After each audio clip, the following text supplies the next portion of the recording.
I think if you're doing it right, they're the same thing. Right. And I think if you're doing it right, style is informing story and story is informing style. I think my goal with every project is to get to a point where the questions are answering themselves, Right. That's always the magic moment when you're on set, when you kind of can like look over to a crew member and be like, we both know what to do in this situation because we've been here before or we've watched the rehearsal, we understand the energy of the situation and we can just like respond to it. So I think that's a really big part of it, and I think that goes back to the DP ego, that we can often assert ourselves or sort of like project what we think a scene needs. But I think if we're really attuned to the energy of not only the director but the cast, production designer, everyone involved, the answers just kind of come naturally, and when you do hit a challenge, you can have a very like respectful discussion about it. And respectful doesn't mean that it's an elegant conversation. It can be an argument, but it can be a fun argument as opposed to one where you're berating the other person. Like all of my best collaborations are always the hardest. I would say that I always fight with all my directors, but it's always out of the fact that I care about the project and I care about their vision and I want to see it done as best it can. So like style and story they need to be the same thing, I guess, is what I'm saying. Definitely. And a great example of that is, another one in your BTS stories and on your highlights, the scene on the dance floor, where it's just that long take and the camera is constantly moving and following and panning, which is obviously not needed, and a lot of people wouldn't do that, but it is pushing the boundaries. It's making that bold choice. What was the process behind that shot, and how did you go about that? That was the hardest shot I've ever done in my life, and it's one of those shots where like I know it's the hardest shot of my life, but anyone like my mom watching it will be like, oh, that was a cool moment. And like, she won't even realize that it was one shot. And like 99% of people won't realize it's one shot. And that's like, again, goes back to the idea of egos. Like, that's fine. That's okay. It's fine that like no one knows what it took to go into that. And I think once people start to realize how much went into it is when it actually becomes a problem. And that was actually my biggest challenge with Euphoria, was like, how do I make this look effortless? It needs to be like maximalist and extreme and crazy, but it really needs to look effortless. And I don't want people to be like staring at my work being like, that's a crazy shot, that's a crazy shot, that's a crazy shot. I want them to be like reacting to the characters. And I think, fortunately, we had like an incredible cast with amazing performances, and you could watch them sit in a room do nothing for hours.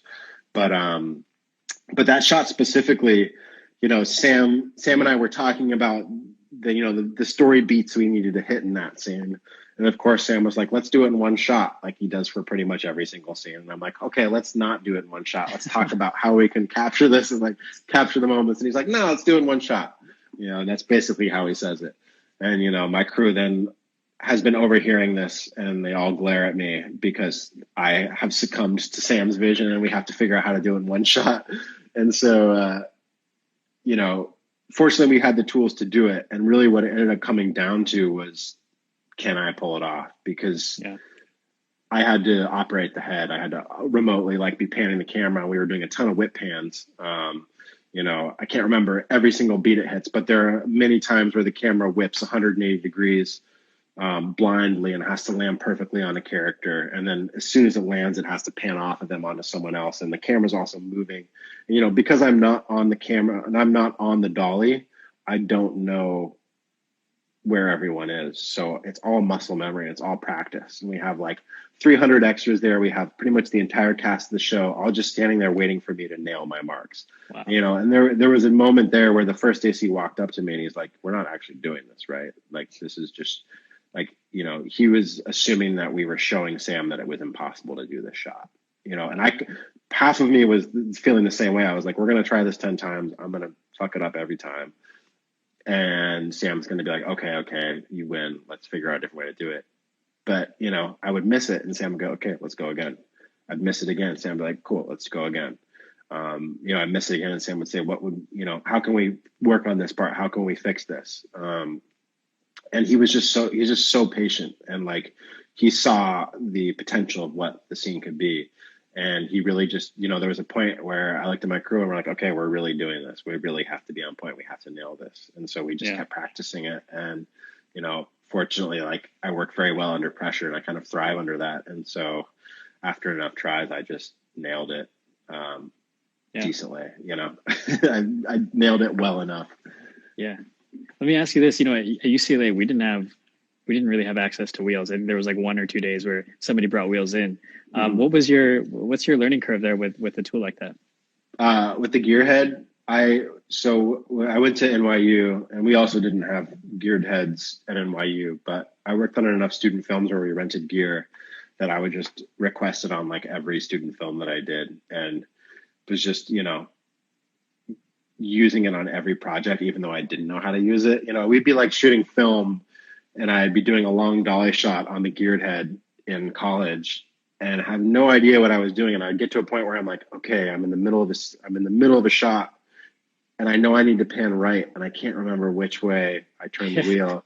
And I would just guess and like pray to God that like going this way would pan me right. And, after a while of like that pressure, your brain really just like writes that fold in and you're like, okay, now I know. And so now like, it's really like, it's totally, I don't have to think about it anymore, but it took a lot of practice and it took a lot of fucking up and it took a lot of like people being patient with me.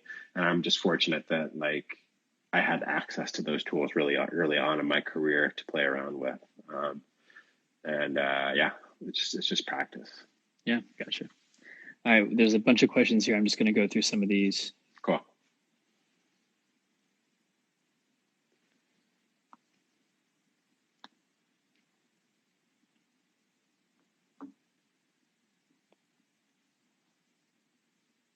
Okay. In terms of DPing for Euphoria, did you pull references or inspiration from anywhere in particular? There were a lot of references already pulled for the show.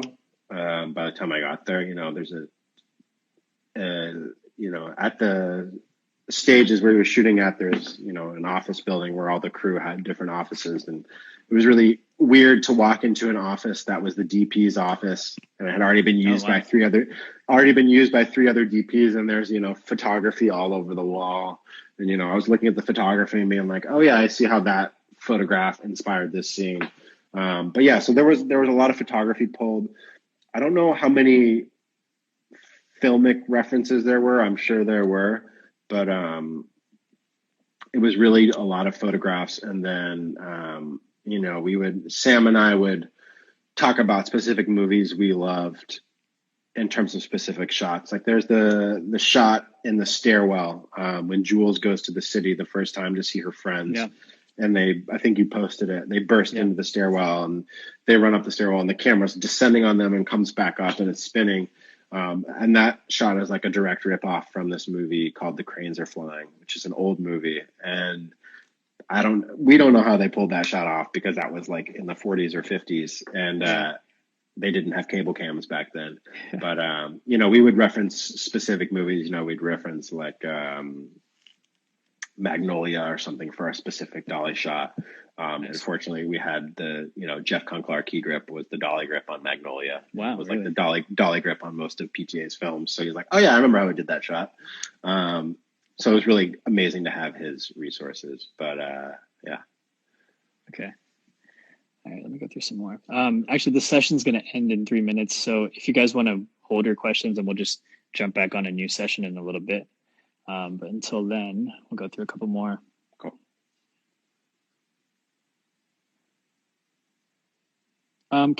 There's a good question here about music. I'm thinking about Last Black Man, obviously, like that's a massive integral part of the emotion and that romanticization of the city of San Francisco and it ties into the characters. Did you have any collaboration or conversations with what that was going to be in the end? With Last Black Man? No, I didn't know really anything about what it would be. And fortunately, Joe, who's on this right now, who asked, how did Adam deal with working with such a crazy director? And I have no idea how I dealt with him. No, I didn't. all I knew is that it was going to be, you know, of the same flavor and tone that Joe had sort of already imbued into the entire film. And I think Joe had Right. actually played a few like classical songs for me that were inspiration for the score. Um, but no, we didn't really talk about it, and it would have been cool to talk about it. But we also only had like 10 days to prep the film. So it was kind of a Right. whirlwind. And I love talking about that stuff. I think, you know, when I talk to directors about projects, like often I make playlists. Like I made my own playlist for Euphoria that I would listen to on the drive to work every day just to get me into the zone. You What know, was in that? What was a part of that? uh, I don't know. I can't even remember. It was a million different songs, but it's really just like trying to set like a vibe and a tone for when I walk on set. And I did this, you Yeah. know, I do the same thing for almost every project where I just like I try to surround myself with things that give me that same energy and tone. Right. Gotcha. Go through one more and then we'll just restart this. Danny Durr, our gaffer's on here too. That's great to see. Oh, amazing. What was really important with that scene was that we created an instant bond with both Jimmy and the house, and that we also kind of, in a way, humanized and anthropomorphized the house. I think that was a really crucial part of Joe's storytelling.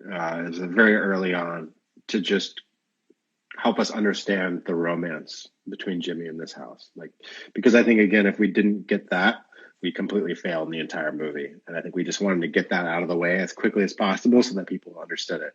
Yeah. So, you know, one thing we did was we shot all these shots of Jimmy skating through the city, which, you know, helped establish the city and help us understand the geography of the world, and understand kind of Jimmy as this like almost like a proud frontiersman. You know, I think that's how I always imagined him, is that he was sort of like this cowboy on the edge of the frontier.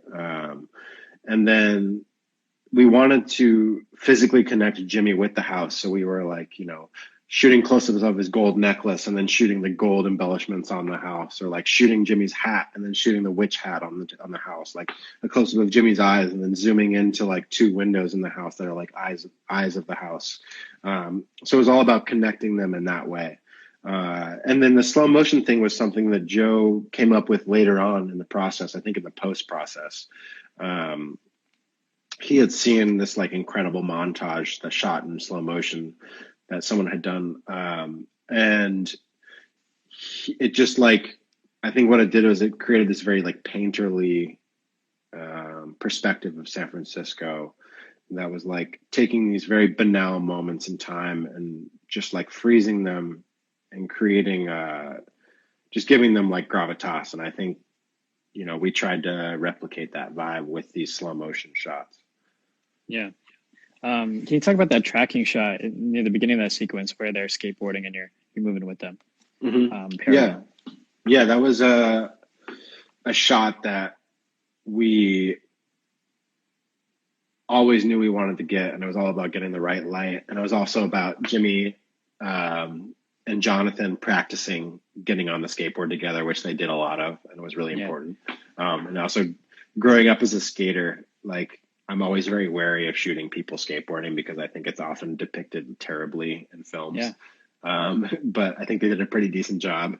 But yeah, we had, as far as technically, we had the camera on a Movi on a black arm rigged to a car that my friend Sean Rivers owns. He owns this little Audi that has like speed rail built out around it, so you can mount a black arm and a Movi to it. So it's kind of like a cheaper version of like a pursuit car or something, but it works incredibly well. So that's how we got that shot. Okay, nice.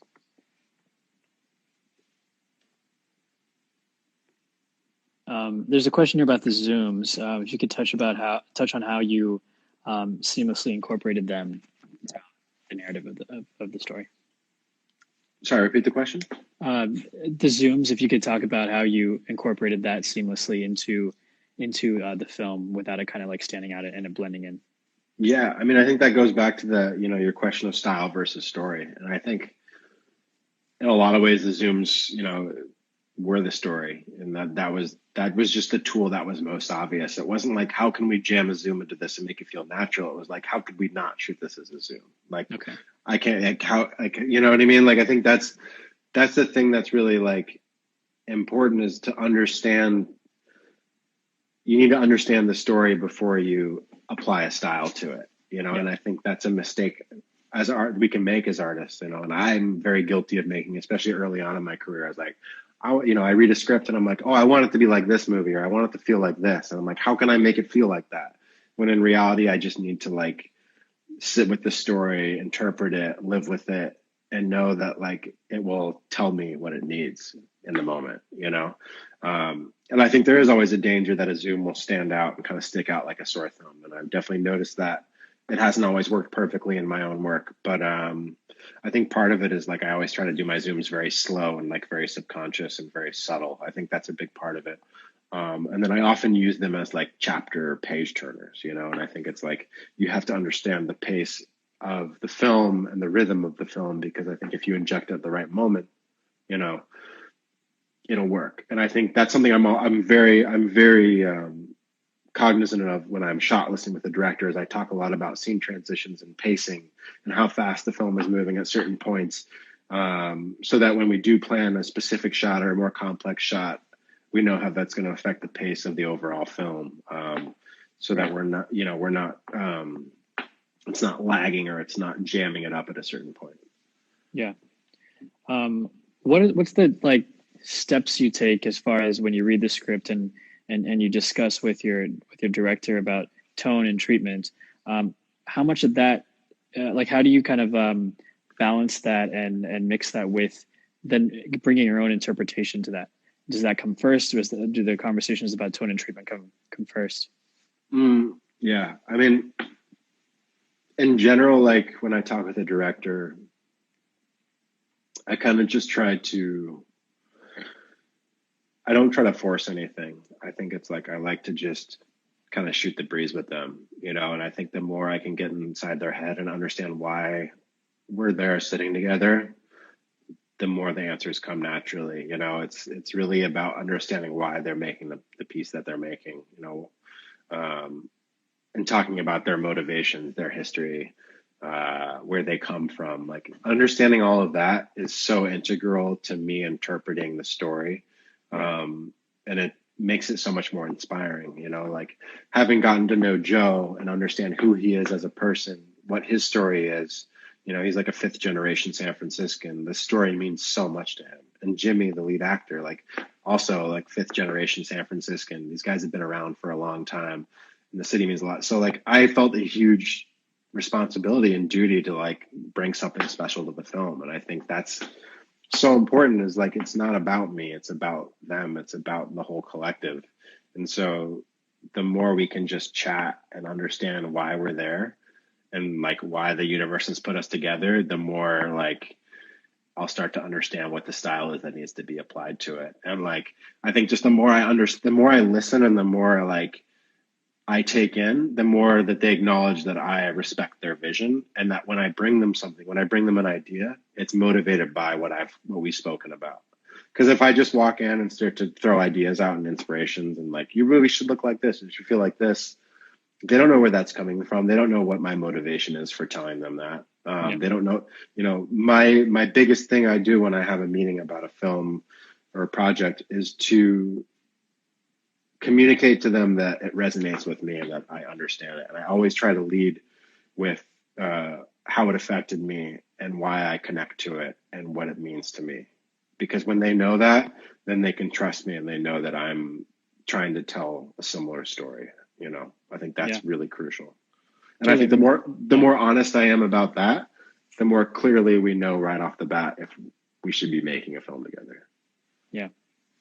Yeah, I was just gonna say, like, I think unlocking that understanding of perspective and what it is that the director wants to say, that's definitely the most fascinating, for me, one of the most fascinating parts of prep, because a story can be, you can tell that same story in so many different ways, but it's going to have to be true to that director in particular and the way they see the world, like you said, and you kind of figure that out over the course of getting to know who this person is.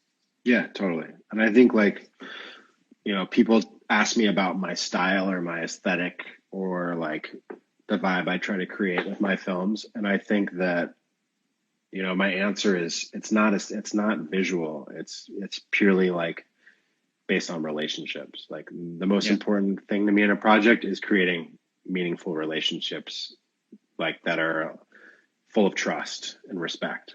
Because when you're trusted and respected in a relationship, that's when you like are going to be pushed to your limits in the most interesting way and the most willing to take risks. Right. Absolutely. All right, man. I think that brings us to the end of this. Thank you again so much. This has been really insightful. I learned so much from you just now. And yeah, thanks for having me. Appreciate it. Yeah, man. I'm going to put this all together on IGTV, edited and everything. So then, Cool. Anybody who missed it, they can check it out. Cool. Great. All right. Thanks again. Thank you so much. All right. Thanks, guys. All right. Bye-bye.